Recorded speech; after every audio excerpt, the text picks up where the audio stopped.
এখন কারো সাথে আর তেমন কথা বলতে ইচ্ছে করে না। ইচ্ছে হয় না কাউকে ফোন করে কয়েক মিনিট কথা বলি।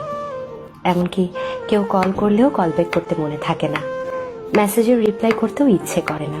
যাদের সঙ্গে কথা না বললেই নয়, তাদের সঙ্গেও দু একটু কথা বললেও সব বিষয় নিয়ে কথা বলতে ইচ্ছে হয় না। মন খারাপ, সমস্যা কোনোটাই কাউকে বলতে ভালো লাগে না। এসবের জন্যে আমি দুঃখিত।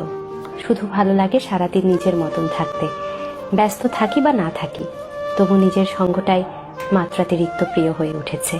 যেই সঙ্গীহীনতায় একটা সময় আমার মন খারাপ হতো, মনে হতো আমিই যেন দুনিয়ার সবচেয়ে একলা অসহায় মানুষ। সেই খারাপ লাগা, সে একাকিত্ব আজ যেন সব থেকে বেশি প্রিয় হয়ে উঠেছে।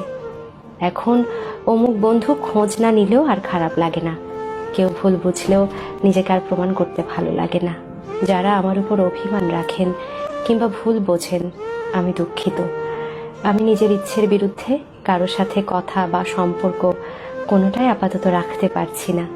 আর যারা উইথাউট কনভারসেশন আমাকে বোঝেন, আমাকে চেনেন, আমার মানসিক অবস্থা দু একটু কথা শুনে বুঝে ফেলেন, নিজেদের বাউন্ডারি এবং প্রাইভেসি দুটোই বোঝেন, আপনাদের প্রতি আমার কৃতজ্ঞতা।